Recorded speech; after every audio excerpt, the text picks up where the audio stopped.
تو اس کو بڑے دھیان سے سنیے گا، اس آیت میں غلطیاں جو ہیں ہم نے بڑے اچھے طریقے سے درست کرنی ہے۔ فَانطَلَقَا، اور اکثر لوگ اس میں غلطی کیا کرتے ہیں، فا کو لمبا کر کے پڑھتے ہیں، یعنی الف کو بھی پڑھتے ہیں۔ یہاں پر ہم نے الف کو نہیں پڑھنا، کیونکہ جب بھی ساکن حرف آتا ہے وہ اپنے پچھلے والے حرف کی حرکت کے ساتھ مل کر پڑھا جاتا ہے۔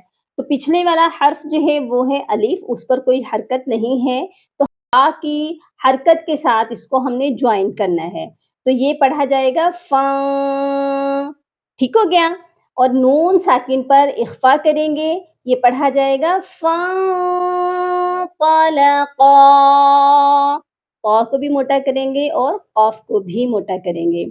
اچھا، آگے آپ کو نظر آ رہا ہے وقفہ، اور لوگ سمجھتے ہیں کہ یہاں پر وقف کرنا ہے، تو یہاں پر بالکل وقف کرنا ہے، لیکن یہاں پر وقف کرنے کی کنڈیشن چینج ہے۔ جس طرح وقف کیا جاتا ہے ویسے وقف نہیں کرنا، یہاں پر ہم نے سکتے کی طرح کا وقف کرنا ہے، یعنی ہم نے یہاں رکنا تو ضرور ہے لیکن اپنی سانس کو نہیں توڑنا، اور اسی سانس کو تھوڑی دیر کے لیے روکنا ہے اور آواز کو بھی اپنے بند کر لینا ہے، اور 2 سیکنڈ کے بعد ہم نے اگلا ورڈ اسی سانس میں کنٹینیو کرنا ہے۔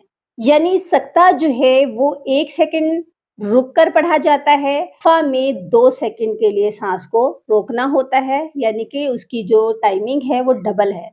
تو یہ کیسے پڑھا جائے گا؟ فَانطَلَقَا